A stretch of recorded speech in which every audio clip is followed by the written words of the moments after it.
because no. I can't get these scammers out of my inbox, man, because I made the annoying. mistake of uploading my resume, Indeed, and now they're like emailing me and calling me, and constantly. I'm like, yes. We're going super far, but yeah. Okay, yeah. Let me not, because it's gonna be 45 minutes. I was about to go on my rant, so kudos to Tommy for stopping me, because I was about to. And another thing. I felt it coming because I do it too.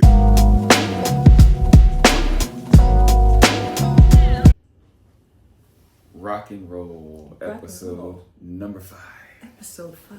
We're on time this time. Yay! Aren't y'all proud of us? We made it. We made it. We are number 5. See, I told y'all we get it together. It only took us 4 episodes. Exactly. Welcome to Phish Quips, episode 5, as Tommy just said. Thank you for joining us again on another riveting episode of Phish Quips. Really appreciate it. We appreciate y'all. Y'all like our faces, right?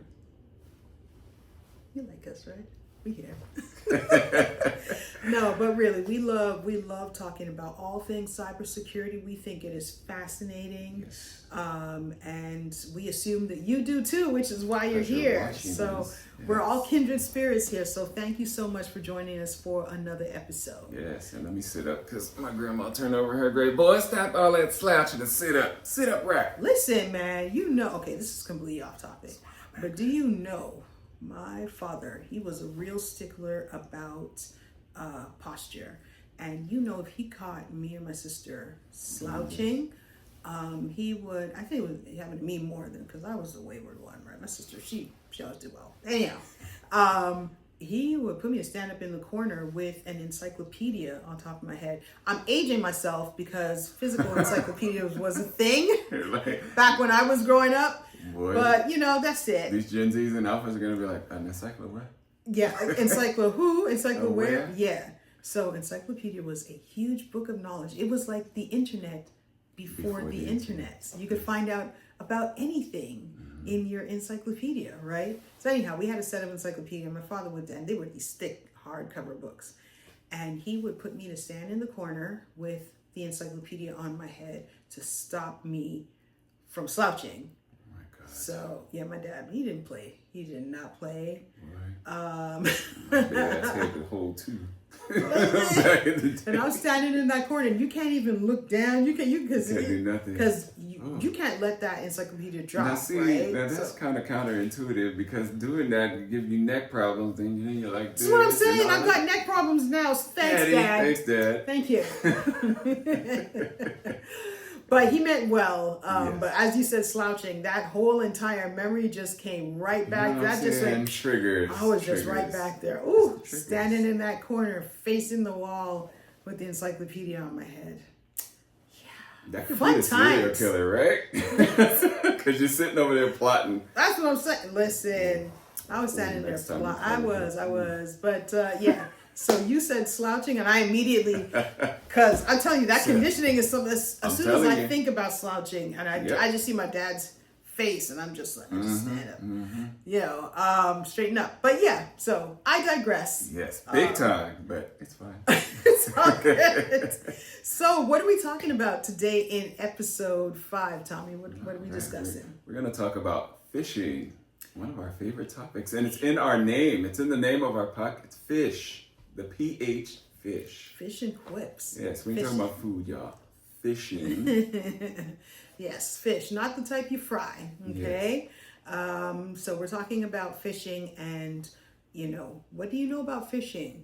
Could you get got by a phishing simulation, by a phishing attack? Have you been got before? Have you been gotten before? Yeah. I have. I don't know people who. I don't know too many people who haven't been, right? So, so you're going to start off with the Cyber in the Wild episode, or you want to go straight into the, okay. Let's talk about Cyber in the Wild. So this week's Cyber in the Wild, again, Cyber in the Wild is where we talk about a recent, current, or infamous cybersecurity breach. We break it down, talk about what happened, and figure out what lessons we can all learn from it so that we can all make the world a little bit safer, Yes. right?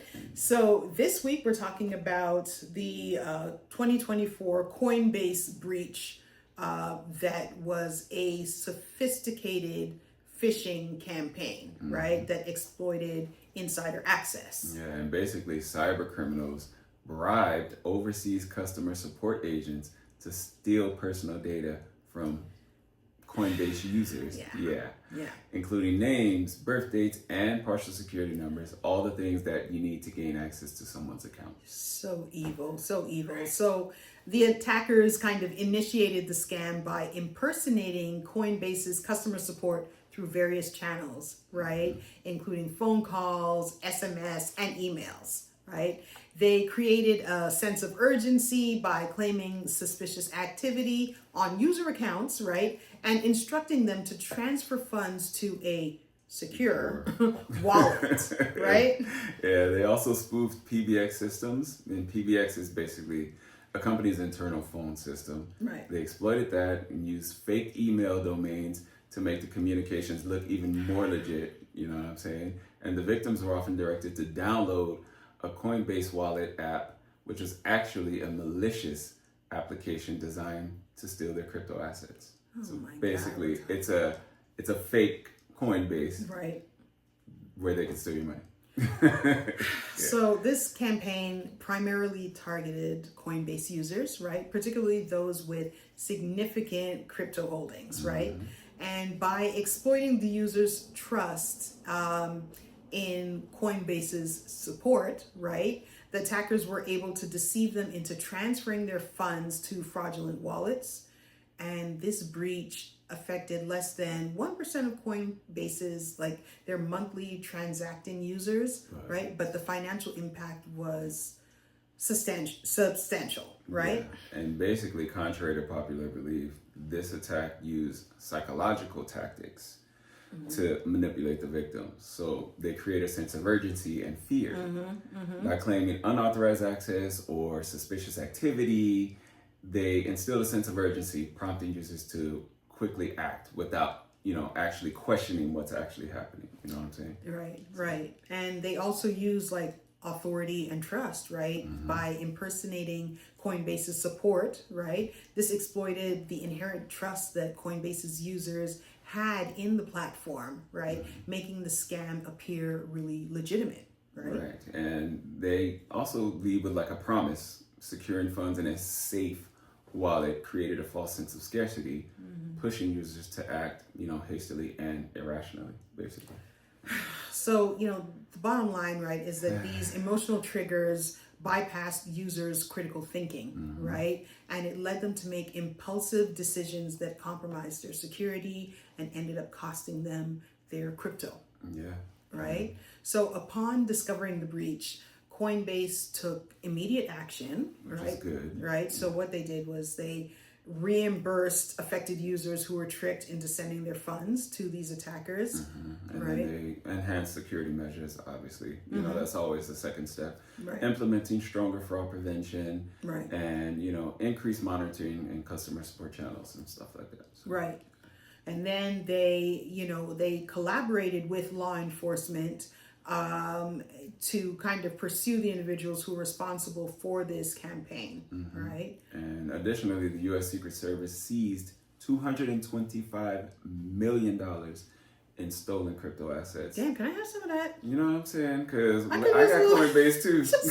Can I have a little bit of that? My wallet was hacked too. Is it too late to get in on this reimbursement? You know what I'm saying? Where are the good, what are those, the little claims? What do they call them? When somebody gets breached and oh my gosh, I know what you're talking about. yes, those little small claims or whatever. It's like a... Yes, it's a big it's a blanket lawsuit basically. Why are we losing I know, our words? What's going on here? Anyhow, we know what we're talking about, right? Y'all know what we're talking about. Y'all know when you we're get talking those about letters saying that the such and such was breached, if you were Class affected by a big action class lawsuit. action settlement, and I couldn't There say you go. it. Thank you. Right. Jesus. And class action settlement, CAS, first three letters of cash. Okay, we got cash We on all the need a brain little today. bit of cash. Okay. Yes. Okay. All I'm just saying is, damn, I could use a little bit. Anyhow. You know what I'm saying? Coinbase. I mean, holla at us. Come on. That's what I'm saying. All right. Well, let us move Let's get on to from lessons our fixation with cash right now and Yes. talk about the lessons learned. Right. Yes. So let's talk about them. All right. So data-centric security is always top of the list. You know, protecting data at its core is always crucial. Right. Right. Even if attackers gain access to a system with proper data protection measures, they won't be able to misuse that information. Exactly. Yeah. Exactly. Also, again, awareness and training. You know, you got to educate your users about phishing tactics and the importance of verifying communication before acting. And that can really significantly reduce these types of attacks. Yes, I say it all the time on my channel. Humans are the weakest link in any security system. Exactly. You have to train your people. And super important, which Dara always talks about, multi-factor authentication. Super duper important. Yep. That's a security measure that can add layers of defense against unauthorized access. Exactly. Yeah. Exactly. And then as well, being vigilant with your monitoring, right? You got to constantly monitor your support channels and user activities to help detect and mitigate any kind of fraudulent activities ASAP, Yes. right? All these things work together to secure your system in ways that software can't. Exactly, exactly. Right. So that was the Coinbase breach, and now we're into our actual topic, right? Talking about what phishing actually is. So phishing is basically a social engineering attack that tricks people into giving up sensitive information such as their passwords, their crypto keys, their financial information, or into performing unsafe actions, Yes. right? And basically, unlike, like I touched on before, it doesn't rely on technology. No. It relies on human psychology. Right. Not ethical exploits, so not technical exploits to succeed. Exactly. And the reason why it still works is because people trust what's familiar. Exactly. You know, brands, colleagues, even, you know, higher ups, they're going to trust you inherently, and attackers exploit that trust. Exactly. So now let's talk about the types of phishing that we have, because there are different There's so types many of types. phishing, Yeah. right? So we're going to touch on some of the main ones here. So first type would be email phishing, right? This is the classic scam, right? The Nigerian prince scam. This is also, scams from people talking about how they live. You get an email from someone who lives super far away, and they say that they're in some sort of trouble, and they're really polite, and they're kind of asking you for Yes, for help. I've even seen those types of scams on apps like OfferUp and things like that. Oh yeah. Where people are claiming to sell things, or they'll say, "Oh well, I'm leaving out of town. Could you send part of the money now, and then you send the rest when I get you the product?" And no, yeah, Man, that's the problem. It's a problem. And that kind of segues into the next type, which is spear phishing, which is a more targeted and specific, attack aimed at individuals at high levels or organizations with personalized details that other, entities wouldn't have or other individuals wouldn't have. Well, yeah, so they're targeting specific individuals, organizations. Now, the ones that are targeting high up individuals, those are called whaling attacks, Yes, right? yes, So whaling attempts are where they're looking at like maybe the head of accounting, or they're targeting like the CEO, somebody who has like signing power over, a company's, finances, Yes. right? And if they can kind of trick that person, then they have access to a treasure trove of money, basically, right? So that's whaling. Yes. And then we have smishing, which we both touched on. So it's basically phishing via SMS or text message. And I'm sure you've all received those recently because they've been ramping up like crazy, especially the toll road one. Oh, you have an unpaid toll. Gosh. See, the oh my gosh says it all. You've gotten one. I've gotten it. And when I was new to this country, so backstory, I'm Canadian, living in the States. And when I first got here, I'm like, I haven't even been in this country long enough. I just got my phone number. Why am I getting this campaign? And did not know what it was. And I was like, what is this toll fare thing? And my wife and I had just gone on a long road trip. So I thought it was that. So I showed it to her. I was like, Angie, like, what is this? Did we get like some sort of toll fee that we have? And then she's like, no. And then we're like, oh my God, this is a phishing campaign. I had to block. And then for a while, I was getting those back to back to back. This is ridiculous. Once they have your number, they just keep sending them from different avenues. Exactly. Yeah. Exactly. What's the next? So then the next one would be voice phishing, which is phishing over the phone. Yes. It's called phishing, right? This is phishing over the phone where they're just basically talking to you like, somebody that you should know or somebody in authority within your company. They're impersonating somebody within your company, and they'll call your extension and they'll be like, oh, Jim from accounting says to send over a blah, so that's what that is. And hold on to this one because it's going to come into play later. But we're going to move on to the next one. Yeah. Clone phishing. Yep. Which copies a legitimate email but swaps the link or attachment for a malicious one. Yeah.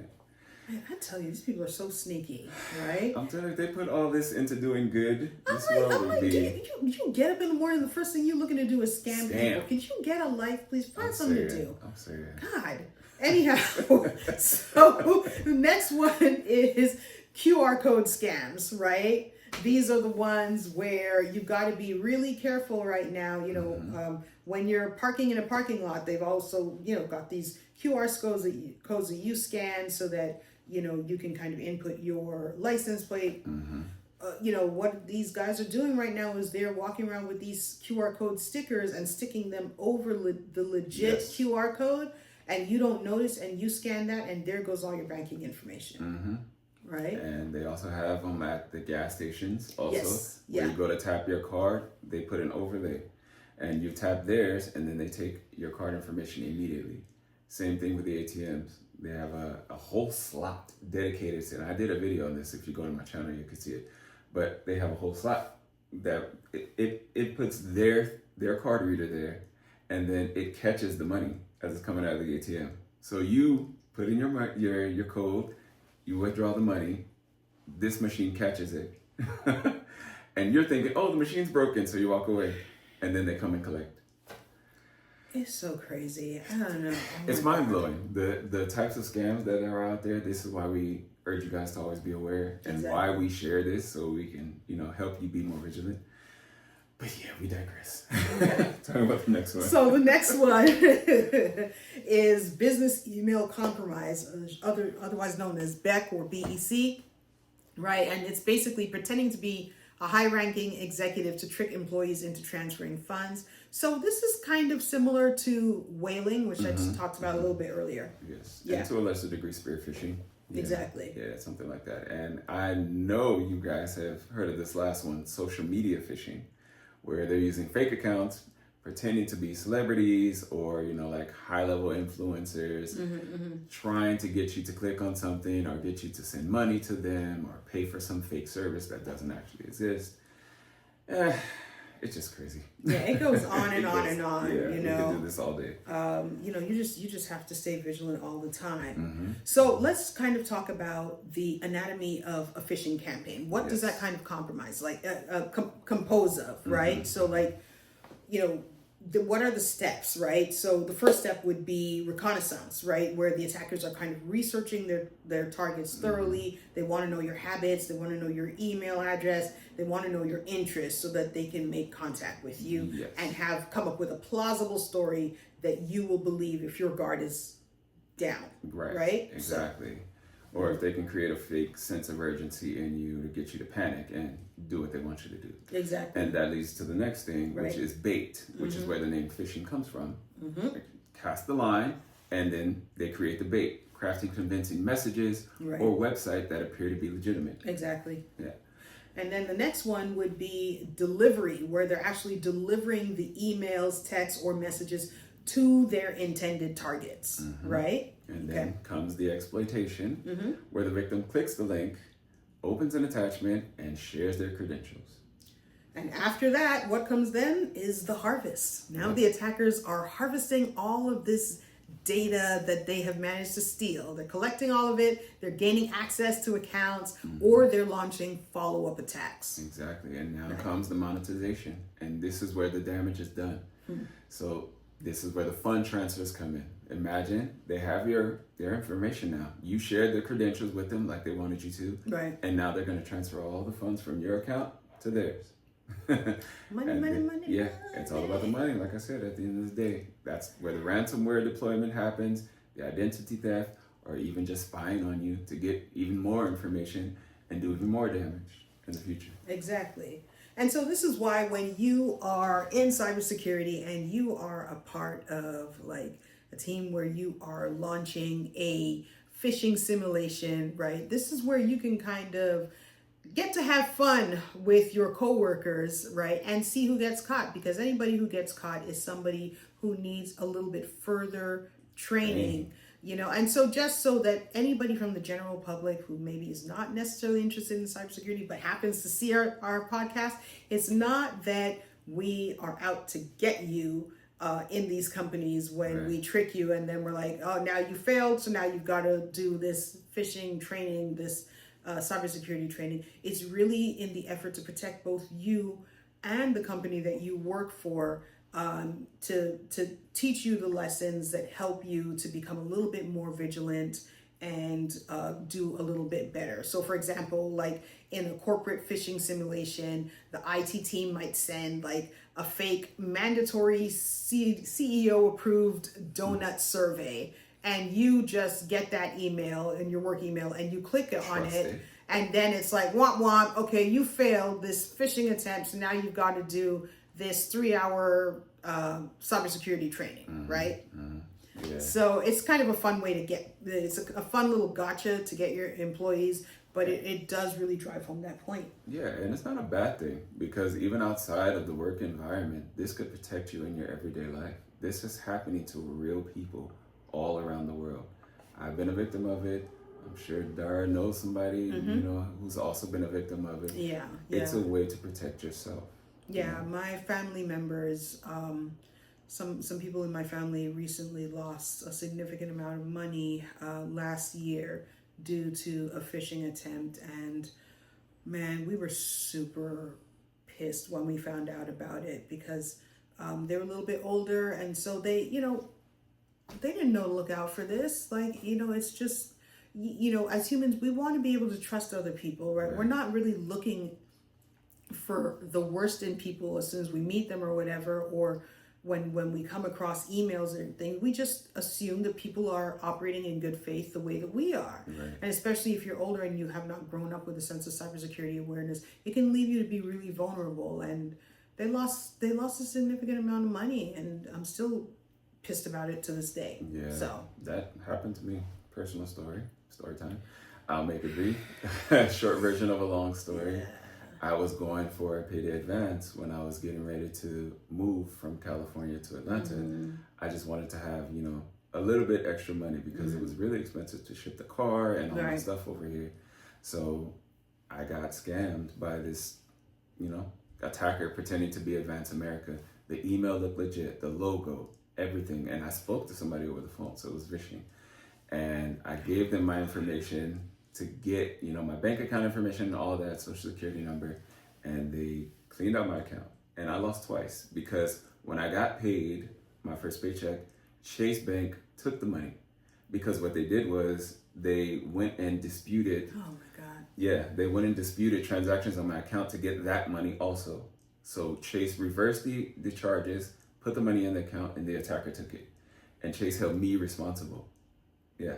So I lost twice. When I got paid, they took my entire paycheck, to the point where I had to close the bank account just to stop it, just to stop the bleeding.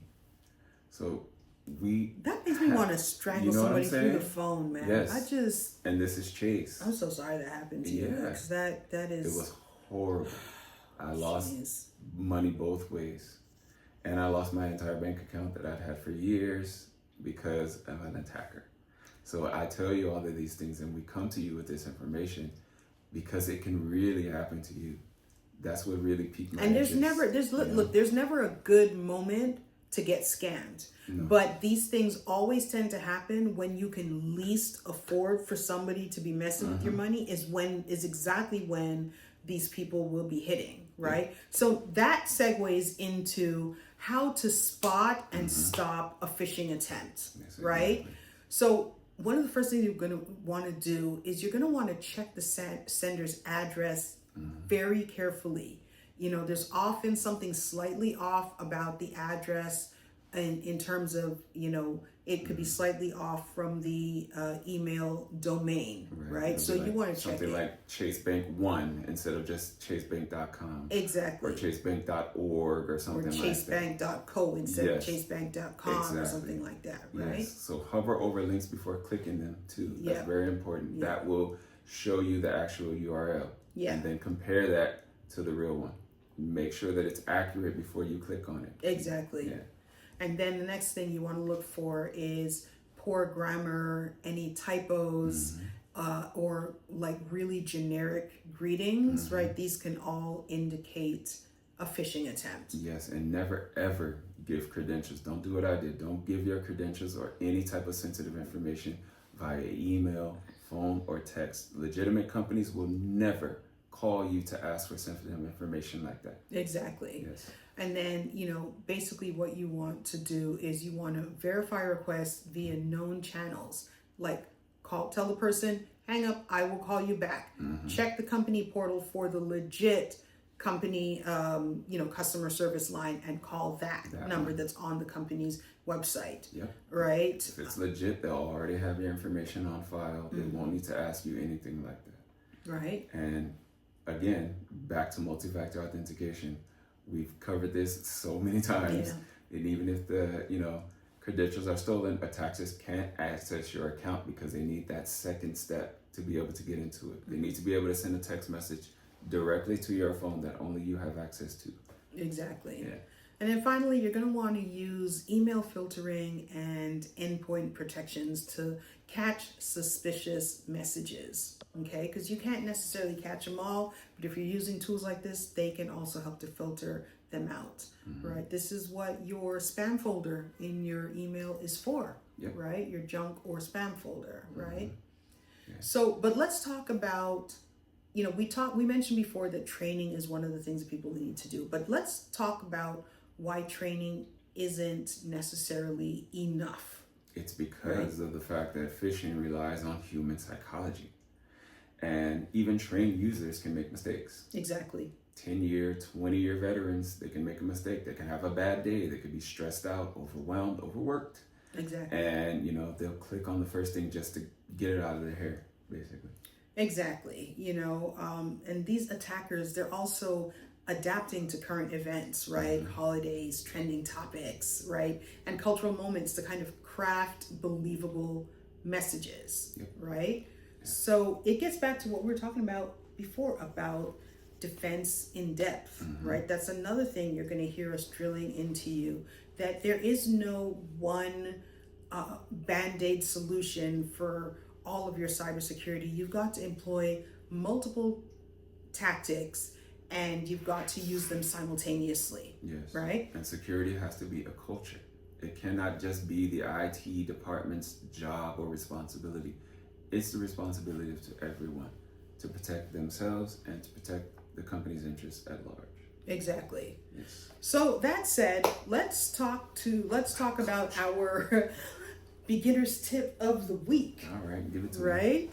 So our beginner's tip of this week is that if you get an unexpected email, text, or DM asking for sensitive data, pause before you click, please. Please pause, right? Always verify the sender, right? Check that the email address is correct and not just the display name. This is super important. Yes, hover over the links like I mentioned before.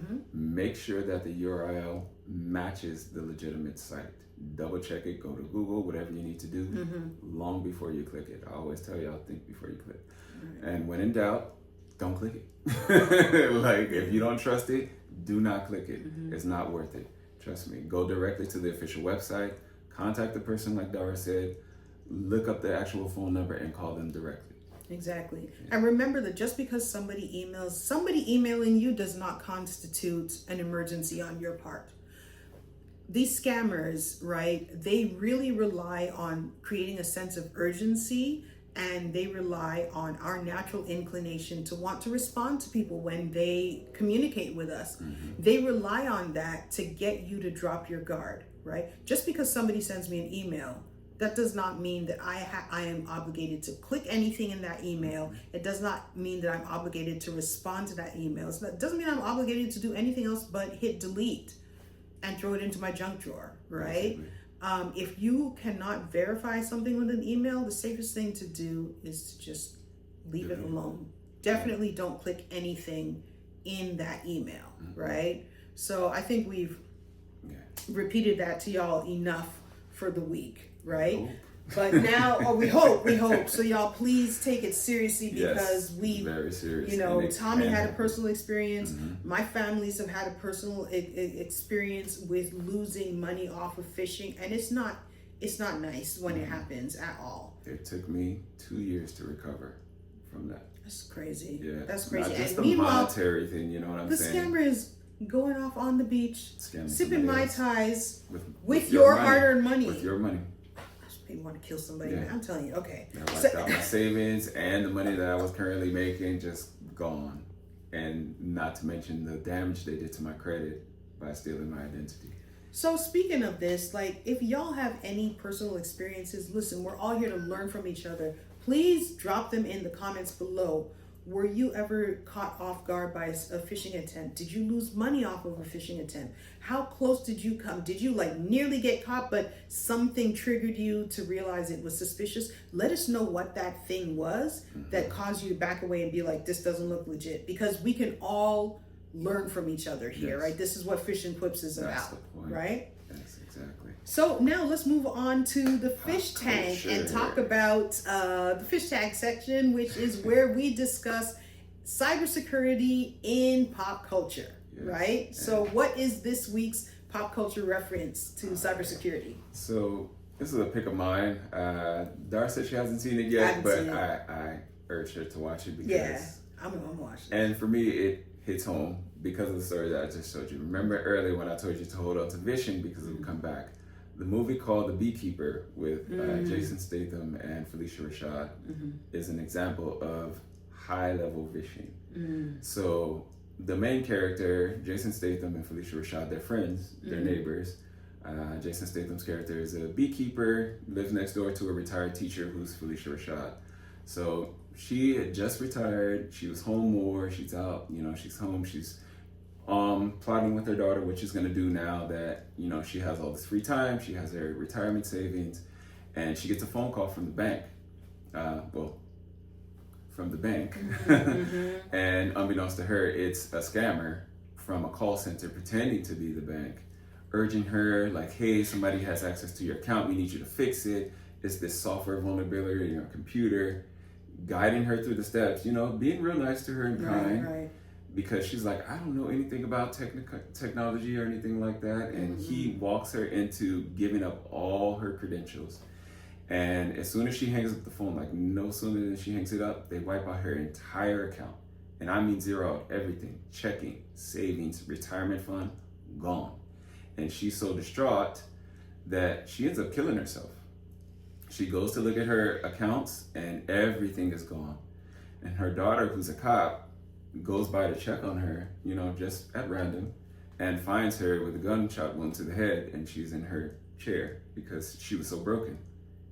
She couldn't believe that anyone would do that to her, and they wiped out everything. So the plot of the movie is Jason Statham getting revenge on these attackers. He finds the call center, goes in there, does what Jason Statham does in these movies, and takes them down. But yeah. That, this is a movie reference, but this is a real thing that happens to people, and they always seem to target older people.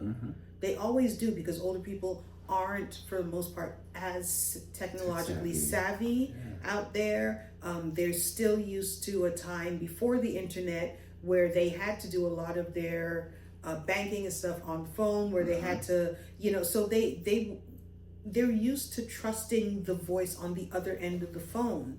And look what happened to her. Like, I'm definitely going to watch this movie because it's really good. It just makes me sad and mad because right as we speak, right as we're taping this, there is some scammer scamming some elderly lady or some elderly man out of their life savings. And when you've worked your entire life just to enjoy, and look, they pushed up the retirement age. So imagine you got to live until 70 to be able to retire and enjoy yourself. And then the moment you retire, and now somebody comes and takes everything. What do you do but kill yourself? Like, how many suicides have they caused? How many people have they caused to become like completely despondent and lose everything, and now they're homeless, and now they're, bumping on people's couches, on their families' couches, because somebody else just decided to take what they worked their whole life for. It makes me so mad. And that movie, it was an entire call center ring, like a worldwide scamming call center, where that's all they did was exploit, and they went after old people specifically because they know they're more trusting, less tech savvy, and they counted on that, and they wiped out that woman's entire life. Imagine she's 70 years old, she's retired, she thinks she's good, and all her money's gone in 30 seconds. I don't know. So anyhow, that's the fish tank for this week, right? It's a heavy one. It's a heavy one because of how realistic that is. Because we know at this very moment how many hundreds of old people are being scammed, elderly people. Like, it's just, and not just elderly people, but like exactly, So that's real tragic. I'm definitely gonna watch that movie. Yeah, I should check that out if you haven't seen it. Right. This is not a plug. I'm not getting paid to advertise this movie. I just, it resonated with me because I've had it happen in real life, So, check it out. Right, I'm definitely going to watch it. All right, so now let's move on to our question of the week. I did it last week. It's your turn. Thanks. Oh! that was real quick. Okay. I'm just saying. All right. Okay, so this question of the week is, have you ever received an email, a text, or a message that made you think, is this phishing? How did you handle it? Like, did you click it? Did you ignore it? Did you verify first? Please drop your story in the comments below. We'd love to hear about you. And we'd love to, if you want to, send us the funniest, most ridiculous phishing attempt that somebody has sent you. Like, we might just read the funniest or the most shocking ones on the next episode, right? And I have mine ready because I have like 2 or 3 of them that I screenshot just for this moment, without even knowing this moment would ever happen. I still have a screenshot on my phone of this FedEx attempt that these hackers keep. They're relentless. Yes, they are, and they change it from. I didn't order anything. What? I need your address for tracking purposes. Your package wasn't delivered to the. Get off my phone, please. Or well, let me tell you something. Once somebody could have possibly caught me with that because my wife is always sneakily ordering stuff off of Amazon, and I'm like, did this come to, because we have a shared locker in the unit, right? So I'm like, did this come to me? I was like, Angie, did you order? It wasn't her that time, so my wife's off the hook, right? Thank God you didn't click it. But geez, so they can catch people, right? They try to catch you slipping. And I consider myself to be relatively savvy, where I'm just not necessarily savvy, but I'm just suspicious of everybody. I don't trust anybody. I don't trust a goddamn person. I don't trust a goddamn thing. Nope. So I consider myself to be somebody who's a little bit suspicious of these things, but it nearly caught me because, I almost got caught with a fake job posting one. Yeah, they were like, oh, well, you can make up to $1,500 a week. It's remote schedule. We need to do a whole episode talking about that's episode fake recruiters, the scammy emails that you get. What happens when you put your resume up on these on sites like Indeed and Dice and things like that. Like, that is the next episode because I can't get these scammers out of my inbox, man, because I made the mistake of uploading my resume, and now they're like emailing me and calling me, and I'm like, Constantly. Yes. We're You going know- we're you going know super you- far, but yeah. Okay, I'm sorry. yeah, let me Yes, no, we're let gonna- me let me yes, not because because episode's yeah. gonna be 45 minutes. I was like the about last to go one. on my rant, so Yeah. kudos to Tommy for stopping me because I was about to. felt And it. another thing. I felt it coming because I do it too. So I was like, no. Okay, right. What? Let's All do right. that. All right, we're rolling it back. This is fishing. We're reeling it in. Reeling So it in. definitely drop your stories in the comments below. Yes. And now let's wrap up, All right? right, let's catch you guys on the next episode. All right, people. So please join us. Thank you for joining us for episode 5 of Phish and Quips. Yes. I am Dara. I'm Tommy. Right. Mr. Neo51 on all the other socials. Right. I'm Dara Stays Curious on Substack, on Instagram, and dara.stays.curious on TikTok. Please follow us there as well. Yes. And look out for episode 6. Right? And we'll catch y'all on the next video. 6. It's Okay. 6. Anyway, All right, y'all. enjoy Have a your- good one. Take care.